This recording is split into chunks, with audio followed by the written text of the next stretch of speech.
Hello दोस्तों, मैं आपका दोस्त राम विलास अपने चैनल मैथ बाय आर विलास पर स्वागत करता हूं।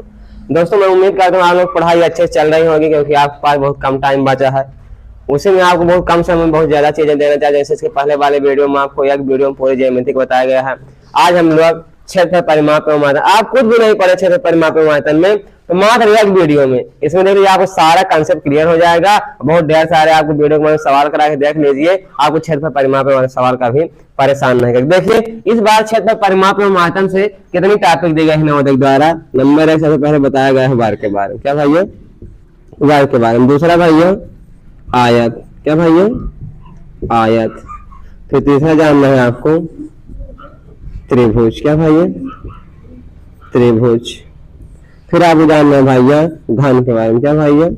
घन के बारे में। फिर जानना है घनाभ के विषय में। क्या भैया? घनाभ के। और लास्ट में जानना है आपको वृत्त के विषय में।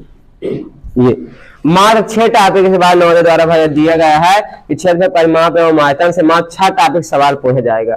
वर्ग से, आयत से, त्रिभुज से, घन से, घनाभ से और वृत्त से, 6 टॉपिक से। तो आइए भैया एक एक टॉपिक करके हम लोग आराम से पढ़ते हैं। तो सबसे पहले हम लोग जानेंगे भैया वार के बारे में। किसके बारे में भाई जानेंगे? वार के बारे में। तो जो भी फार्मूला लिखाया जाएगा भैया, आप फार्मूला को अपने काम पर नोट कर लेना, उसके बाद याद कर लेना, सारी समस्या खत्म हो जाएगी। सबसे पहले हम लोग जानते हैं वार। क्या जानेंगे भैया? वार। तो पहले आप बताइए वार किसे कहते हैं? ठीक, एकदम से भैया ध्यान सुनो। 4 भुजाओं से घिरी आकृति।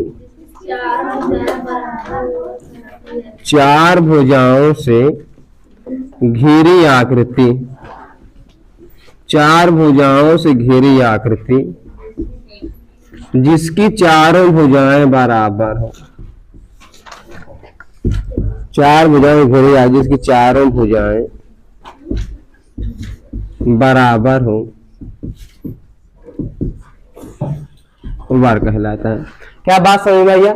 4 भुजाओं से घिरी आकृति जिसकी चारों भुजाएं बराबर हो, वार कहलाते हैं। जैसे देखो 4 भुजाएं घिरी आकृति है, 1 2 3 4। 4 भुजाओं से घिरी आकृति जिसकी चारों भुजाएं बराबर, मतलब ये जितना होता है ये भी होता ना, ये भी होता, यानी चारों भुजाएं बराबर। तो क्या हो जाएगा भैया? ये वर्ग। क्या समझ में भैया? 4 भुजाओं से घिरी आकृति जिसकी चारों भुजाएं बराबर हो, वर्ग कहलाता है। अब आपको याद करना भैया वर्ग का परिमाप बराबर। क्या भैया? वर्ग का परिमाप। तो वर्ग का परिमाप बराबर क्या होता है भैया?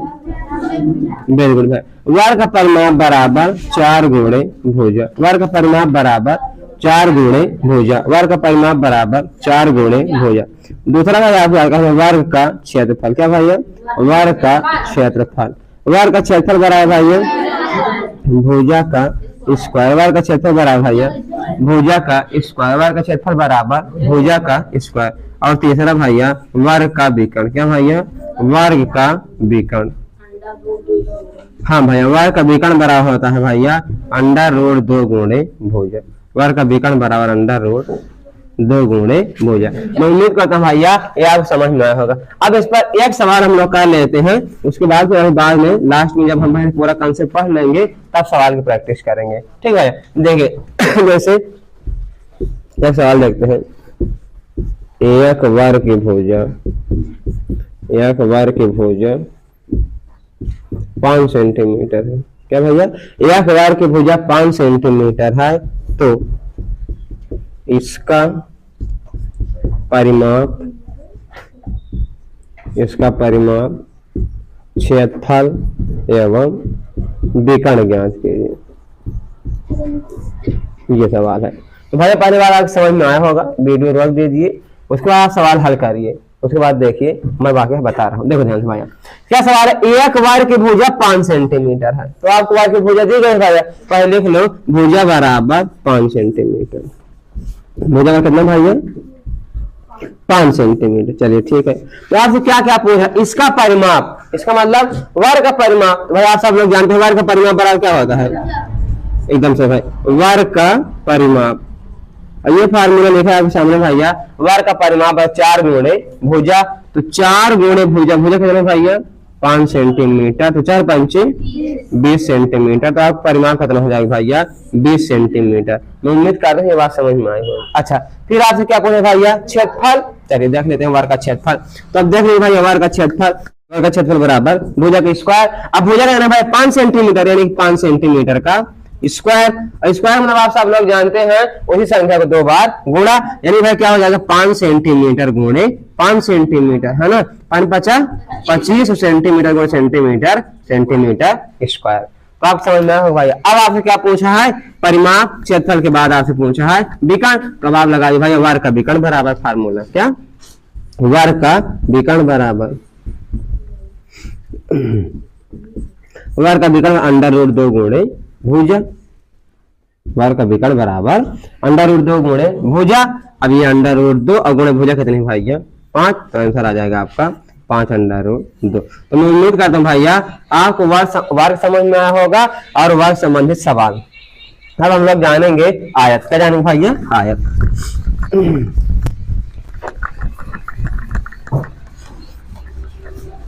अब हम लोग जानना है आयत। बताइए भैया आयत किसे कहते हैं।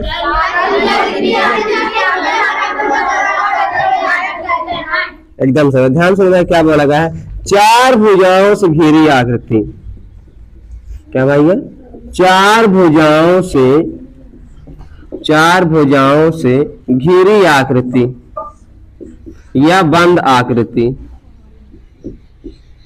4 भुजाओं से घिरी आकृति जिसके आमने सामने की भुजा बराबर हो, जिसके आमने सामने की भुजा बराबर हो, जिसके आमने सामने की भुजा बराबर हो, उसे आयत कहते हैं। क्या भैया 4 भुजाओं से घिरी आकृति जिसके आमने सामने की भुजा बराबर हो उसे आयत। मतलब बात फिर 4 भुजा से घिरी होगी आकृति। चलो भाई 4 भुजा ध्यान देते हैं।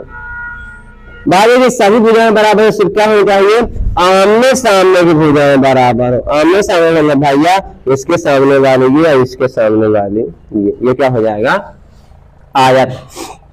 क्या भैया 4 भुजाओं से घिरी आकृति जिसके आमने सामने की भुजा बराबर हो आयत का। अब आयत के सूत्र लिख लीजिए भाई, जैसे वर्ग का वैसे आयत का। तो नंबर 1 आयत का परिमाप। क्या भैया आयत का परिमाप। आयत का परिमाप बड़ा क्या होता है भाई 2 गुणे कोष्टक के अंदर लंबाई प्लस चौड़ाई, 2 टाइम्स लंबाई प्लस चौड़ाई। दूसरा फार्मूला आपको याद करना है भैया आयत का क्षेत्रफल। क्या भैया आयत का क्षेत्रफल। आयत क्षेत्रफल क्या होता है भैया लंबाई गुणे चौड़ाई। क्या भैया लंबाई गुणे चौड़ाई। और तीसरा फार्मूला आपको याद करना है भैया आयत का विकर्ण। क्या भैया तो आयत का विकर्ण बराबर क्या होता है भैया आयत का विकर्ण बराबर भैया √L² प्लस B² मतलब वही भैया लंबाई की स्क्वायर प्लस चौड़ाई की स्क्वायर। इतना फार्मूला आपको याद करना है भैया, फिर आपको आयत के सारे सवाल आ जाएंगे। अब भैया एक सवाल की हम लोग प्रैक्टिस कर लेते हैं आयत की, उसके बाद फिर अगला वाला टॉपिक जानेंगे। चलिए आप लोग लगाइएगा सवाल वीडियो बंद करके, उसके बाद जो हम बताएंगे। देखो भैया यदि एक आयत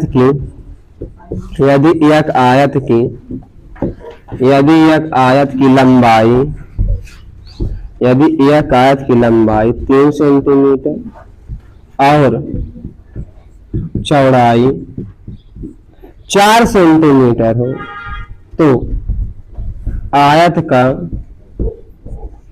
परिमाप क्षेत्रफल एवं विकर्ण ज्ञात कीजिए।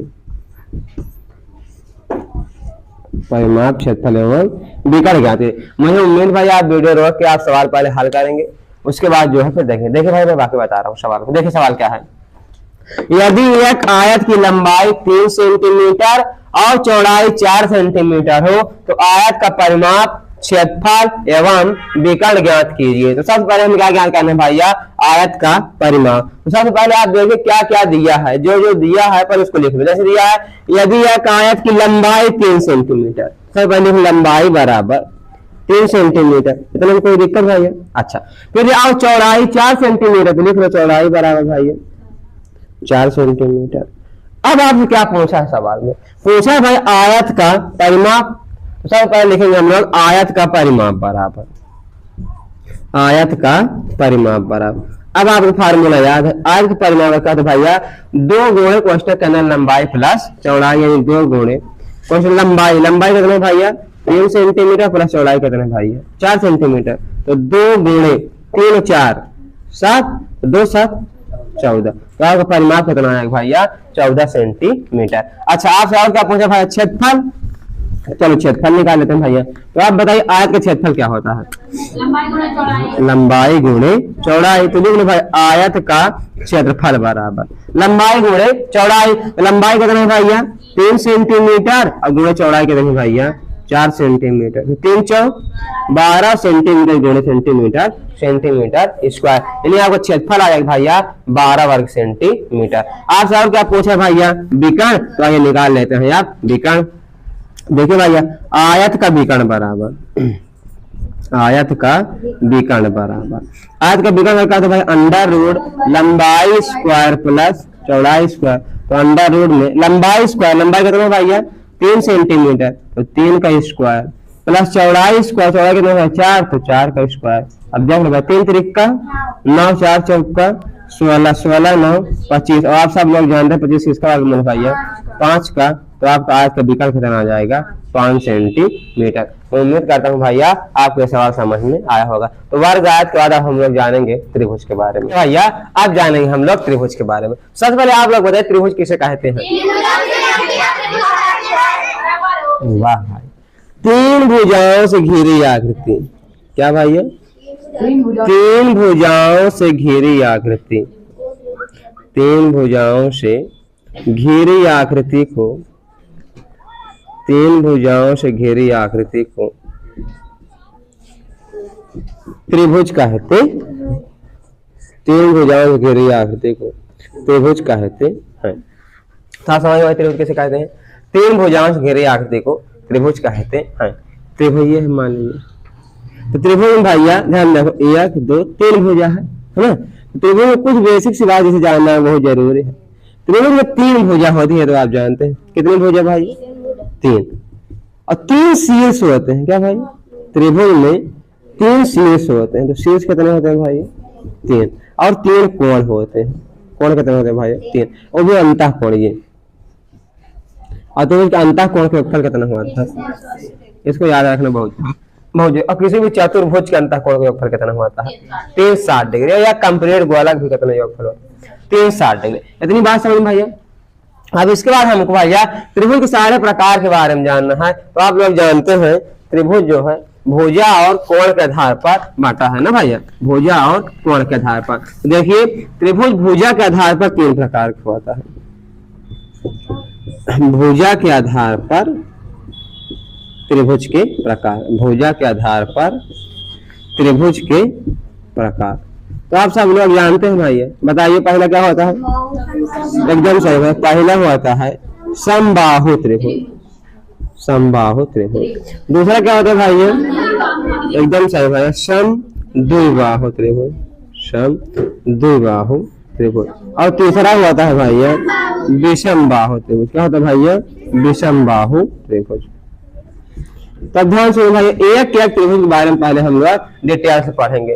3 प्रकार का होता है भुजा के आधार त्रिभुज, समबाहु त्रिभुज, समद्विबाहु त्रिभुज और विषम बाहु त्रिभुज ना। तो सबसे पहले हम लोग जानते हैं समबाहु त्रिभुज के बारे में, ठीक है। तो आइए देखते हैं समबाहु त्रिभुज। तो सबसे पहली बात ये है कि आप बताइए भैया समबाहु त्रिभुज किसे कहते हैं, बताइए। भाई ऐसा त्रिभुज जिसकी सभी भुजाएं बराबर, क्या भैया ऐसा त्रिभुज जिसकी सभी भुजाएं बराबर हो समबाहु त्रिभुज कहलाता है। जैसे देखो सम मीन्स क्या होता है भाई, बराबर, सम मीन्स बराबर और बाहु मीन्स भुजा।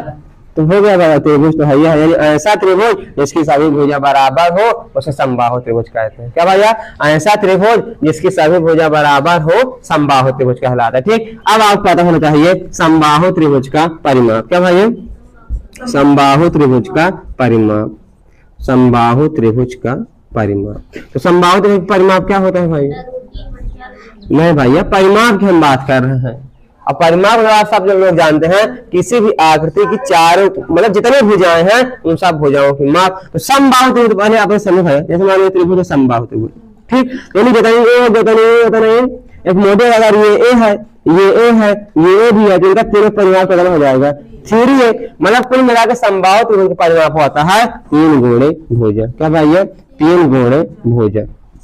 और फिर आप जानते हैं किसी भी आकृति परिमाप में उसके चार भुजाओं का माप, यानी जितनी भुजा उसका माप, तो समबाहु सब बराबर है, सबको हम नाप देंगे, ठीक भैया। तो समबाहु त्रिभुज का परिमाप क्या होता है 3 गुणे भुजा, ठीक। अब दूसरी बात हम लोग जानेंगे समबाहु त्रिभुज का क्षेत्रफल। क्या जानेंगे भैया समबाहु त्रिभुज का क्षेत्रफल। देखिए भैया समबाहु त्रिभुज का क्षेत्रफल, समबाहु त्रिभुज का क्षेत्रफल बताना। समबाहु त्रिभुज क्षेत्रफल क्या होता है भैया?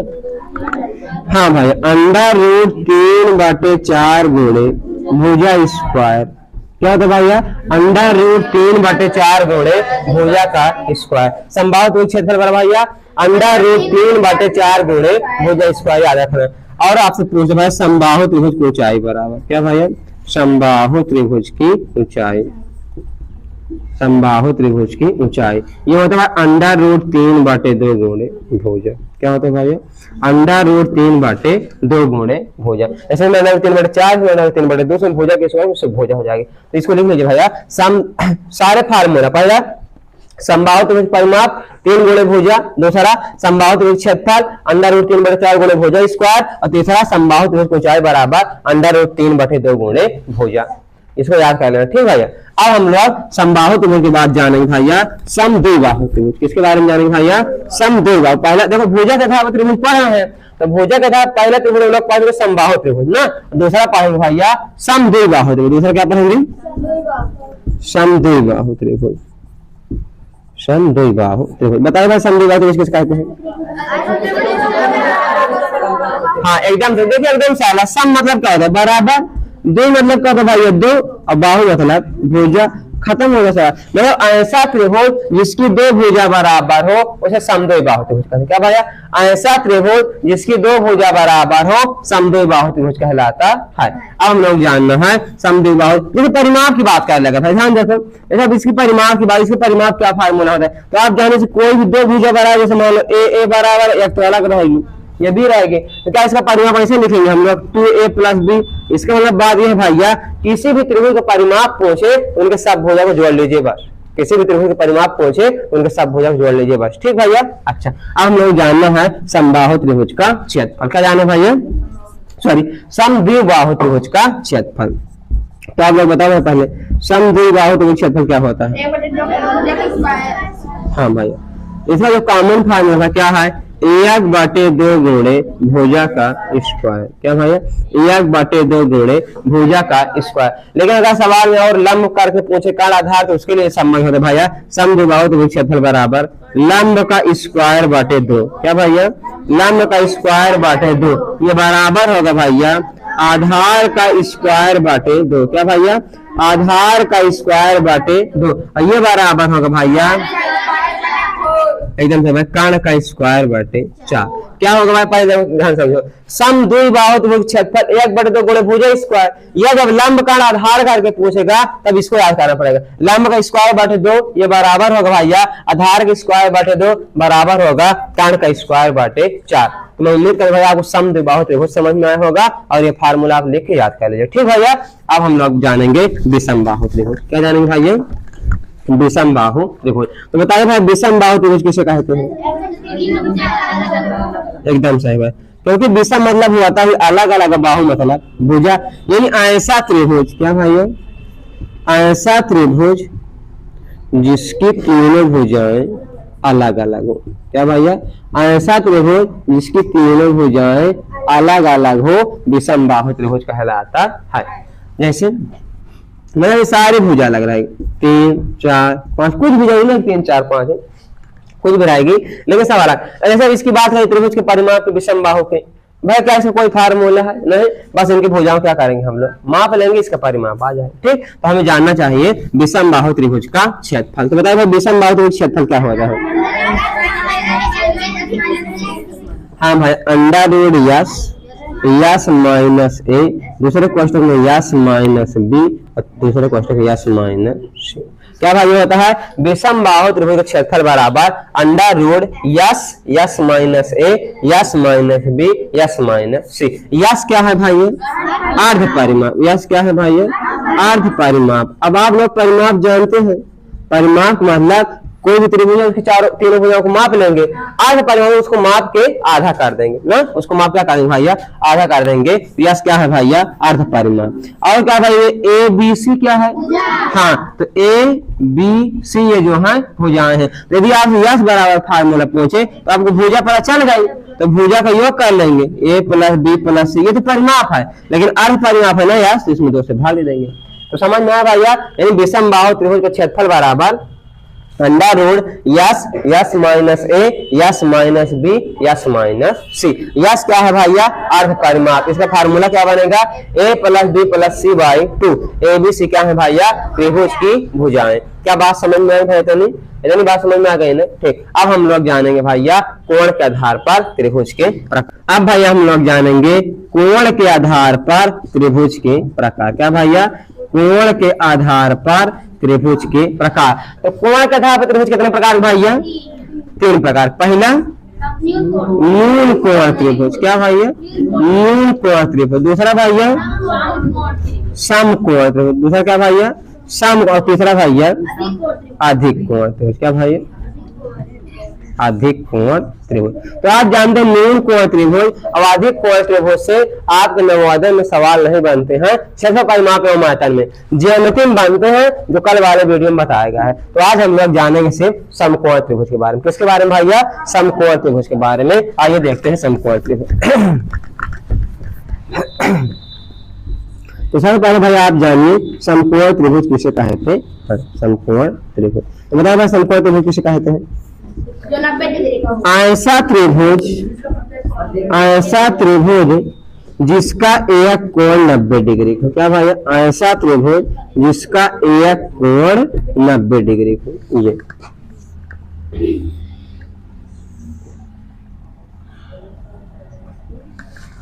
ठीक भैया। अब आप जानते हैं कि 90 डिग्री सामने वाले भुजा क्या कहते हैं कर्ण कहते हैं। क्या भैया कर्ण। अब देखिए भाई ये जो आधार है इसको मान लो और जो लंबाई से क्या मान लो तो इसमें एक संबंध होता है भाई। क्या होता है भाई कर्ण का स्क्वायर बराबर, कर्ण को कैसे लिख लीजिए लंब को यल से आधार को ये से, कर्ण का स्क्वायर बराबर लंब का स्क्वायर प्लस आधार का स्क्वायर। क्या होता है भैया सॉरी भैया कर्ण का स्क्वायर बराबर लंब का स्क्वायर प्लस आधार का स्क्वायर। अब इस पर आधार को ट्रिपलेट जो याद कर लेंगे आप तो बहुत फायदा करेगा। यानी 3 4 5 मतलब क्या भैया यदि लंब या आधार 3 4 तो कर्ण कितना आएगा 5 या 6 8 10। ये लंब भैया लंब या आधार दो में से 6 8 है तो कर्ण कितना आ जाएगा भैया 10। तो इसको याद करना भैया 3 4 5 8 15 17। क्या भैया 8 15 17। अभी इनका यूज कैसे भैया हम आपको सवाल में दिखाएंगे। बहुत इसका यूज भैया बहुत यूज है इनका, याद कर लेने इसको ठीक भैया। और अब जानना है हमको समकोण त्रिभुज का क्षेत्रफल। क्या भैया समकोण त्रिभुज का क्षेत्रफल आप सब लोग जानते हैं 1/2 आधार गुणे लंब या ऊंचाई। क्या भैया 1/2 आधार गुणे लंब या ऊंचाई। जब त्रिभुज दिया रहे और उसमें कुछ नहीं दिया आधार लंब दिया तो आप सीधा यही फार्मूला लगाएंगे भैया त्रिभुज का क्षेत्रफल बराबर 1/2 आधार गुणे लंब। मैं उम्मीद करता हूं भैया त्रिभुज के सारे फार्मूला और त्रिभुज का सारा कंसेप्ट आपको समझ में आया होगा। अब हम लोग जानेंगे भैया घन के बारे में। किसके बारे में जानेंगे भैया घन के बारे में। तो सबसे पहले आप लोग बताइए घन किसे कहते हैं।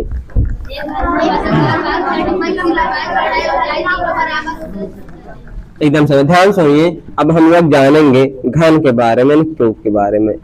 एक ऐसा वर्गाकार बॉक्स या डिब्बा एक ऐसा वर्गाकार बॉक्स या डिब्बा जिसकी लंबाई चौड़ाई ऊंचाई। क्या भैया जिसकी लंबाई चौड़ाई एवं ऊंचाई तीनों बराबर हो, तीनों बराबर हो, उसे घन कहते हैं। क्या भैया? एक ऐसा वर्गाकार बॉक्स या डिब्बा जिसकी लंबाई चौड़ाई ऊंचाई तीनों। अब वर्गाकार बॉक्स या डिब्बा में कोई भी ठोस आकृति भैया बस होनी कहीं चाहिए वर्गाकार, और जिसमें क्या हो, लंबाई हो, चौड़ाई ऊंचाई हो, और तीनों क्या हो, बराबर, तो क्या कहलाएगा, घन। तो भैया घन समझ गए हैं? एक ऐसा वर्गाकार बॉक्स या डिब्बा जिसकी लंबाई चौड़ाई ऊंचाई तीनों बराबर हो, घन कहलाता है। अब आपको आता है ना भैया घन का क्षेत्रफल। घन का क्षेत्रफल क्या है भैया? घन का संपूर्ण पृष्ठीय क्षेत्रफल। क्या भैया? घन का संपूर्ण पृष्ठीय क्षेत्रफल। तो क्या होता है भाई घन का संपूर्ण पृष्ठीय क्षेत्रफल? 6 गुणे भुजा स्क्वायर। घन का संपूर्ण पृष्ठीय क्षेत्रफल भैया 6 गुणे भुजा स्क्वायर। फिर आपको याद करना है घन का आयतन। क्या भैया? घन का आयतन। तो घन का आयतन बराबर क्या होता है भैया? एकदम सरल, भुजा का क्यूब। घन का आयतन बराबर भैया भुजा का क्यूब। फिर लास्ट में आपको याद करना है घन का विकर्ण। क्या भैया? घन का विकर्ण। घन का विकर्ण बराबर क्या होता है भैया? √3 गुणे भुजा। घन का विकर्ण बराबर भैया √3 गुणे भुजा होता है। क्या घन आपके समझ में आया भैया? अब हम लोग जानेंगे घनाभ के विषय। किसके विषय में जानेंगे भैया? घनाभ के विषय में। देखिए अब घनाभ, बताइए भैया आप घनाभ किसे कहते हैं?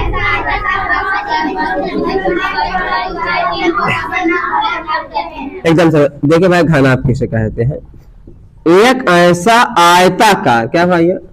एक ऐसा आयताकार, उसमें वर्गाकार था, इसमें क्या रहेगा भैया?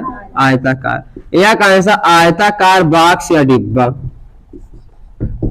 एक ऐसा आयताकार बॉक्स या डिब्बा जिसकी, हाँ भैया, जिसकी लंबाई चौड़ाई ऊंचाई तीनों अलग अलग हो। क्या हो भैया? अलग अलग हो, बराबर ना हो, क्या कहलाएगा? घनाभ। यानी एक ऐसा आयताकार बॉक्स या डिब्बा जिसकी लंबाई चौड़ाई ऊंचाई तीनों अलग अलग हो, एक ना हो भैया, क्या कहलाएगा? घनाभ। क्या भैया? घनाभ। अब आपको जानना है भैया घनाभ का संपूर्ण पृष्ठीय क्षेत्रफल। क्या जानना है भैया? घनाभ का संपूर्ण पृष्ठीय क्षेत्रफल। उदाहरण घनाभ का संपूर्ण पृष्ठीय क्षेत्रफल क्या होता है भैया? 2 टाइम्स लंबाई गुणे चौड़ाई प्लस चौड़ाई गुणे ऊंचाई प्लस ऊंचाई गुणे लंबाई। फिर आप जाना भैया घनाभ का आयतन। क्या जाना भैया? घनाभ का आयतन। घनाभ का आयतन क्या है भैया? लंबाई गुणे चौड़ाई गुणे ऊंचाई। फिर आप जाना भैया घनाभ का विकर्ण। क्या जाना भैया? घनाभ का विकर्ण। घनाभ का विकर्ण बराबर क्या होता है भैया? अंडर में लंबाई स्क्वायर प्लस चौड़ाई स्क्वायर प्लस ऊंचाई स्क्वायर। अब इसमें एक चीज आपसे और पूछते हैं भैया, घनाभ का संपूर्ण पृष्ठ नहीं, वक्र पृष्ठीय क्षेत्रफल। अब वक्र पृष्ठीय क्षेत्रफल डायरेक्ट नहीं पूछता है, आपसे पूछेगा भैया कमरे के चारों दीवारों का क्षेत्रफल। क्या पूछेगा भैया? कमरे के चारों दीवारों का क्षेत्रफल। तो आप बताओ कमरे के चारों दीवारों का क्षेत्रफल क्या होता है? 2 टाइम लंबाई प्लस चौड़ाई गुणे ऊंचाई। ये भाई चाहे कमरे के चारों दीवारों का क्षेत्रफल पूछे आपसे, चाहे भैया घनाभ से घनाभ के वक्र पृष्ठीय क्षेत्रफल पूछे, तो क्या सूत्र होगा भैया? 2 टाइम्स लंबाई प्लस चौड़ाई गुणे ऊंचाई। क्या भैया घनाभ आपको समझ में आया? सारी बात समझ में आई? अब हम लोग जानेंगे घनाभ के बाद भैया अब क्या बचा हमारे पास भैया? वृत्त। अब हम लोग जानेंगे वृत्त के बारे में, क्योंकि 6 आकृति इस बार आपसे नए में पूछी जाएगी बात।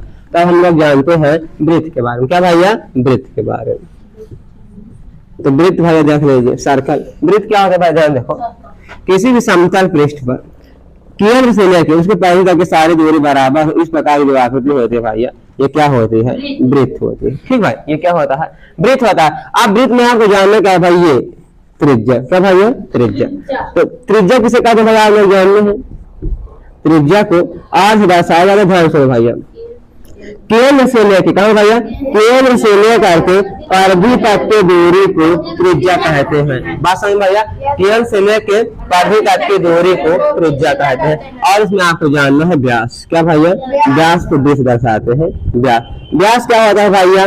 केंद्र से होकर, क्या भैया? केंद्र से होकर दोनों परिधि, भैया केंद्र से होकर जो दोनों तरफ की परिधि को टच करे, केंद्र से होकर जाए और दोनों का क्या होगा व्यास। अब ध्यान से भाई इतनी त्रिज्या आर है, ये भी त्रिज्या और पूरा क्या है टी आर, और टी आर भी क्या कहते हैं व्यास, यानी व्यास बराबर फार्मूला होता है टी आर, व्यास बराबर फार्मूला क्या कहते हैं भैया टी आर। और याद करना है आपको वृत्त की परिधि, तो वृत्त की परिधि बराबर सूत्र क्या होता है भैया 2 पाई आर, वृत्त परिधि बराबर भैया 2 पाई आर। और याद करना है वृत्त का क्षेत्रफल, वृत्त क्षेत्रफल क्या है भैया पाई आर स्क्वायर। बस याद कर लो भैया पाई का मान होता है 22/7 या 3.14। पाई का मतलब है भैया 22/7 3.14। मैं उम्मीद करता हूँ भैया आपको पूरा एक कागज समझ में आया होगा। वर्ग क्या होता है, आयत क्या होता है, त्रिभुज क्या होता है, घन क्या होता है, घनाभ क्या होता है और वृत्त, और इनके सारे फार्मूला भाई आप लेके याद कर ले, ठीक भैया। अच्छा एक फार्मूला और जान लीजिए भैया, क्योंकि नवोदय में इस पर आधारित बहुत सवाल हो जाते हैं आपसे। क्या भैया ईंट पत्थर या टाइल्स की संख्या, क्या भैया ईंट पत्थर या टाइल्स की संख्या। तो आप सब लोग जानते हैं भैया ईंट पत्थर टाइल्स की जब भी संख्या पूछेगा तो आप सीधा एक काम करेंगे बड़ी वाली आकृति का क्षेत्रफल, क्या भैया बड़ी आकृति का क्षेत्रफल बटे छोटी आकृति का क्षेत्रफल। यदि आप क्षेत्रफल पूछेगा तो बड़ी आकृति के क्षेत्रफल में छोटी आकृति क्षेत्रफल में भाग दे दीजिए, हमेशा आंसर आपका आ जाएगा। क्या समझ में भैया। अब हम लोग करेंगे सवाल की प्रैक्टिस। देखिए भैया अब हम इन सवालों की प्रैक्टिस करते हैं, बहुत अच्छे सवाल हैं। नीचे दी गई आकृति में दिए गए आयत ABCD, ये आयत है ना ABCD में AB की लंबाई AB की लंबाई ज्ञात कीजिए, ठीक भाई। अच्छा ये बताओ भैया ये आयत का क्या है जानते हो ना विकर्ण, तो आयत का विकर्ण दिया है और आयत की चौड़ाई दिया है, तो चाहिए क्या आयत की लंबाई। तो भैया आयत का विकर्ण बराबर आप फार्मूला लगा लो।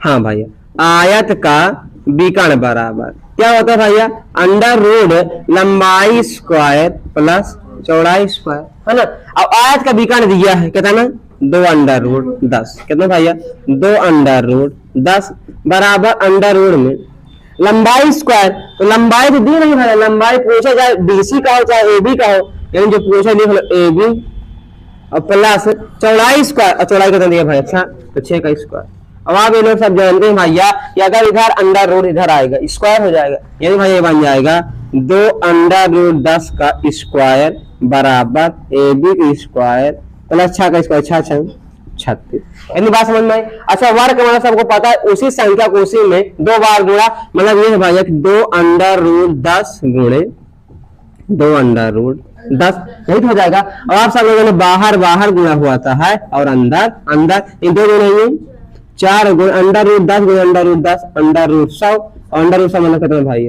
10 10 चौक 40, यानी इसका वर्ग कितना आ जाएगा भैया 40 बराबर AB के स्क्वायर है ना प्लस 36 है, प्लस 36 इधर आएगा माइनस में, तो 40 में 36 है भैया 4 बराबर AB का स्क्वायर, तो AB बराबर अंडर रूट 4 और 4 मतलब कितना, तो आपका आंसर कितना आ जाएगा 2 सेंटीमीटर। क्या समझ में आया भाई।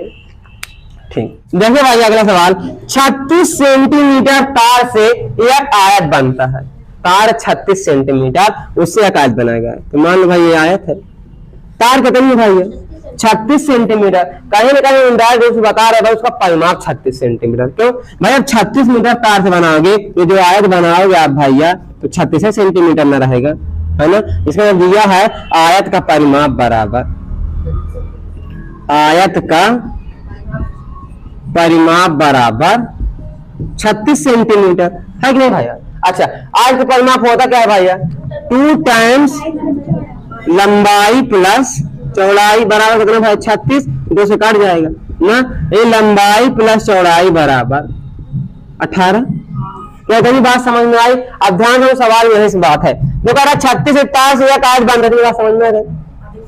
इस आयत का अधिकतम क्षेत्रफल क्या हो सकता है, यानी अब ऑप्शन से मदद लेना पड़ेगा, या तो 81 होगा या तो 80 होगा या 88 होगा या 84 होगा। तो कैसे ध्यान से बताया भाई लंबाई प्लस चौड़ाई बराबर है कितना 18, तो मान लो भाई कि लंबाई 1 है तो चौड़ाई कितना हो जाएगी, अरे भाई 17 तभी ना 18 आएगा, यही चौड़ाई कितना हो जाएगी 17। इसका क्षेत्रफल आवाज क्षेत्रफल लंबाई गुणे चौड़ाई में 17 1 कम 17, या लंबाई आप 2 मान लो चौड़ाई कितना मान लो 16, तो 16 गुणे बात समझ में आ रही है ना। और आप एक बार समझ में आते देखो लंबाई 3 माइनस चौड़ाई 15 3, मतलब जैसे जैसे हम लोग आगे बढ़ रहे हैं वैसे तो क्षेत्रफल उसका ज्यादा बढ़ रहा है, इसलिए पहले इसके आधे पर आते हैं। यानी भाई इसकी लंबाई 9 मानते हैं, चौड़ाई भी 9 मानते हैं, 9 9 देखते हैं आंसर होगा भाई। मान लो अगर 10 हो जाएगा तो इतना कितना बचेगा 8, क्योंकि 10 8 किसी भी हाल में जोड़ के तो 18 होना चाहिए ना, 10 8 कम हो गया क्या, यानी इसका मतलब ये जब भी सवाल आएंगे उसके बीच वाला मान हमेशा देखा करो। 9 9 81, इसका अधिकतम क्षेत्रफल कितना हो सकता है 81। मैं उम्मीद करता हूं आपको सवाल समझ में आया होगा। देखिए भैया सवाल नंबर 3, रवि ने एक वृत्त बनाया। भैया रवि ने एक वृत्त बनाया जिसकी त्रिज्या, चलो पर रवि द्वारा वृत्त बना लेते हैं। ये देखो रवि ने एक वृत्त बनाया, चलो मान ले रवि ने एक वृत्त बनाया। रवि ने एक वृत्त बनाया जिसकी त्रिज्या गीता द्वारा बनाए गए वृत्त से, गीता भी एक वृत्त बनाई है,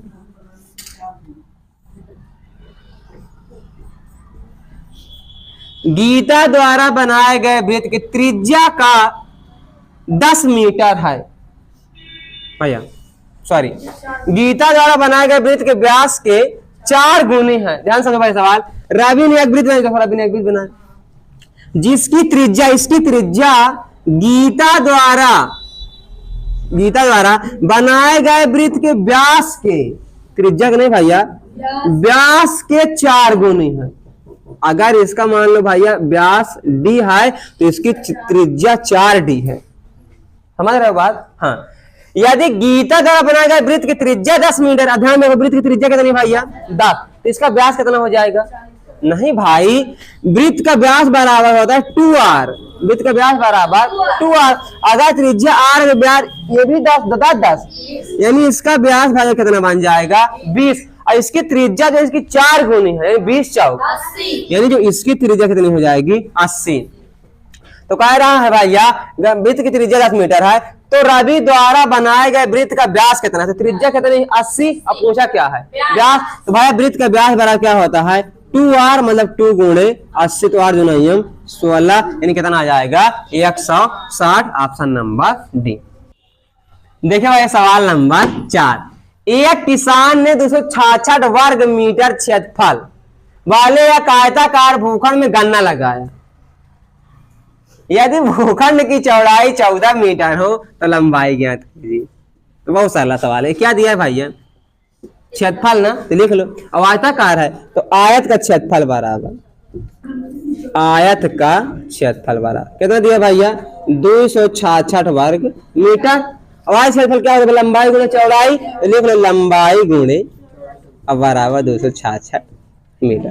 अच्छा बताइए भूखंड की चौड़ाई 14 मीटर है, भूखंड की चौड़ाई कितना भैया 14, लंबाई ज्ञात करना है।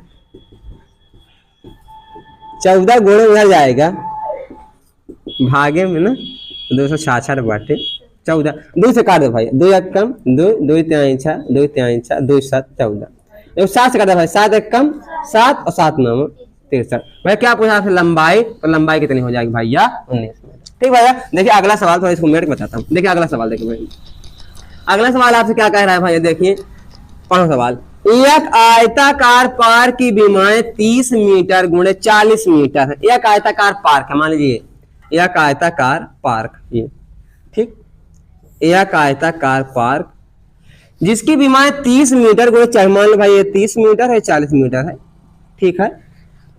एक 3 मीटर चौड़ा पथ के 4 ओर बना, एक 3 मीटर चौड़ा पथ इसके 4 ओर बनाया गया है। तो भाई अब कुछ नहीं बताया है तो आप ये समझ इसके बाहर से बनाया गया है। जब कुछ नहीं बताया रहता है तो क्या समझ लेंगे भैया कि इसके बाहर से बना है, ठीक। अच्छा ये बना लीजिए, 3 मीटर चौड़ा पथ इसके बाहर से बनाया गया। अब पूछा है आज भैया ये कितना चौड़ा है भैया 3 मीटर, कितना चौड़ा है भैया 3 मीटर। आपसे पूछे कहा है भैया कि चारों बना पथ का क्षेत्रफल, यानी ये जो क्षेत्रफल ये बना है ना इसका क्या चाहिए आपको क्षेत्रफल। ध्यान देखो भैया, क्या आप इस छोटे वाला ये जो बना है आपका, क्या इसका क्षेत्रफल आप निकाल सकते हैं भैया, बिल्कुल इसकी लंबाई पर चौड़ा भी निकाल लो। तो छोटे वाले आज का क्षेत्रफल 30 गुणे 40, ये 3 चौक 1200। क्या इतनी बात समझ में आई। और अब ध्यान देखो भैया इसके 3 मीटर इधर रास्ता बना है, और 3 मीटर इधर, 3 3 यानी कुल ये जो बड़ा बाल आया था इसकी ये वाली बोला कितनी हो जाएगी 46। और इसको देख लो भाई ये 30 है, 3 इधर 3 3 3 6 यानी कितना हो जाएगी 36। तो बड़े वाले क्षेत्र कितना हो जाएगा भैया 46 गुणे 36। और 46 गुणे 36 कितना गुणा करा लो भैया 6 छंग 36 की 6 हासिल लाए 3 6 6 को 24 3 छंग 18 24 18 जोड़ लो 8 4 12 2 3 4 42 3 45 की 5 हासिल लाए 4 3 जो 12 4 16 1656 आएगा ना भैया। कितना आ जाएगा 1656। तो आपसे पूछा क्या है भैया रास्ते का क्षेत्रफल। तो अगर बड़े वाले आयत से छोटा वाला आयत आप घटा दें तो रास्ते का क्षेत्रफल मिल जाए। यानी रास्ते का क्षेत्रफल बराबर भैया 1656 माइनस 1200। 1656 से 1200 घटा कितना आ जाएगा 456 वर्ग मीटर। तो आ जाएगा आपके रास्ते का क्षेत्रफल। बात समझ में भैया। अब लास्ट सवाल देखिए भैया, लास्ट सवाल आपसे क्या कह रहा है, एक हाल की लंबाई तथा चौड़ाई में 15 मीटर का अंतर है। अंतर मतलब आप जानते हैं भैया कि बड़ी संख्या छोटी संख्या को घटाना है। अब इसमें बताया नहीं क्या बड़ा है क्या छोटा, तो मान लीजिए लंबाई बड़ी है और चौड़ाई क्या है भैया छोटी है, तो L माइनस बी बराबर दिया है 15 मीटर है ना भैया। एक हाल की लंबाई चौड़ाई में 15 मीटर अंतर है। यदि हाल का परिमाप, तो भैया आयताकार तो आयत का परिमाप का 2 टाइम्स लंबाई प्लस चौड़ाई बराबर कितना है भैया 150 ना, 2 से काट दो भैया। तो लंबाई प्लस चौड़ाई कितना आ जाएगा 75। तो L प्लस बी बराबर 75। तो मेरे भाई याद करो, यदि आप संख्या पद्धति अच्छा से पढ़े हैं, दो भुजाओं का योगफल, दो संख्याओं का योगफल और दो संख्याओं का अंतर दिया है, तो बहुत आसान है ना। बड़ी संख्या कैसे निकालते हैं बताइए, दोनों को जोड़ के 2 से भाग दे देंगे, यानी 15 75 90 और 90 का आधा 45। तो बड़ी वाली कितना जाएगा भाई 45। और छोटा निकालेंगे क्या करते हैं भैया, बड़ी वाले छोटी वाले घटा देते हैं, घटाओ 75 में 15 का 60 और 60 का आधा 30। तो छोटी वाली कितनी आ जाएगी भैया 30। तो एक भुजा की 45 एक क्या है 30। आज पूछा गया हाल का क्षेत्रफल मतलब दोनों का गुणनफल। तो गुणा कर 3 5 15 3 चौक 12 या 13, यानी कितना आंसर आएगा भैया 1350 वर्ग मीटर। मैं उम्मीद करता हूँ भैया पूरा वीडियो समझ में आया होगा। पूरा वीडियो देखने के लिए बहुत बहुत धन्यवाद।